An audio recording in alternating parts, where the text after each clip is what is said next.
Hi, I'm Daniel. I'm a sleep physician. And if you have insomnia, this channel is for you. Jonathan is planning to just worry less about sleep, think less about sleep as a strategy for overcoming insomnia. I think that strategy, if successful, will be almost 100% effective, but it's much easier said than done. Therefore, we're going to talk about three strategies for this scenario. One is going to be distraction, another one is going to be changing your preoccupation from one thing to another, and thirdly, and mostly, we're going to talk about affirmation. I am just unbelievably encouraged by you tuning back in. Thank you for that. And if you're new to the channel, then big welcome to you, of course. So we are going to jump into this email from Jonathan. I've been thinking a lot about what Jonathan wrote here, and so thank you, Jonathan, for this. And then, by the way, this is Jonathan from an episode of a case of Grubsomnia and a case of Grubsomnia continued, which I noticed not a lot of people watched or listened to that. It's a funny one and it has some insights, so do tune into that as well. Now, let's get right to it. So basically, I just want to read this to you. Jonathan is saying here, and this was a couple of days ago, March 14th actually, he's saying, after watching your videos, I have decided to try and not care so much and just sleep, wake up when I do, and not look at the clock. And basically saying, he's going to worry less, think less about, be less preoccupied with sleep. And I think, again, if you're able to do this, Jonathan, you would not have insomnia. I think that would totally cure insomnia if you just stop thinking about sleep, just go about your day, go to sleep when you feel sleepy, etc. Like people without insomnia do. But it is almost impossible to do that.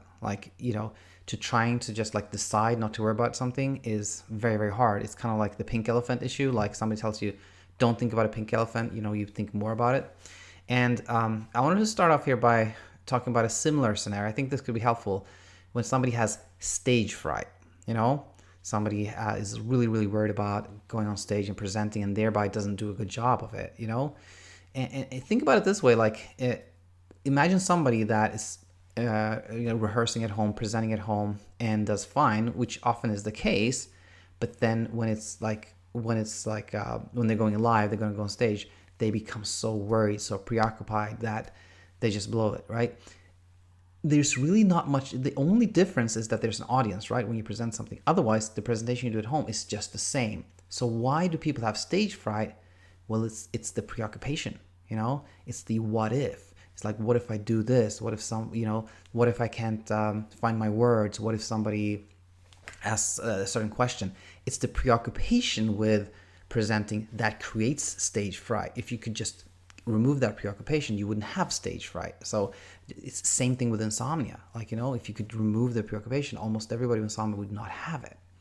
So now, how can you do that? Well, two things that I've talked about in the past, and I'm just going to spend a few seconds on here is, one is distraction. So basically, the busier you can keep yourself, being physically active, being social, meeting people, getting out there, the better.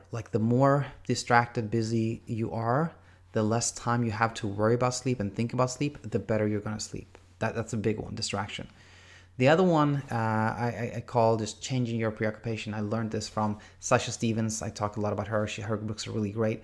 Sasha Stevens, she says, one thing you can do is trying to, you're very preoccupied with your sleep. Try to find something else to be preoccupied about with, and ideally, a good thing regarding your sleep. So for example, if you're just noticing that you're starting to use these CBT techniques that I always talk about, like spending less time in bed, getting out of bed when you can't sleep, etc. If you're finding that you feel just a little bit more refreshed in the morning, or you just feel you fall back asleep a little bit faster, then just focus on that. Become almost preoccupied, almost obsessed with that little green sprout.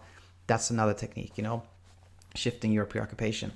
And then this is where I want to spend a little more time, because I haven't really talked about this, affirmation. So going back to a person that has stage fright, if that person would actually just start telling themselves that they don't have stage fright, that speaking in public is no problem. I have no problem getting on a stage, a big crowd doesn't worry me.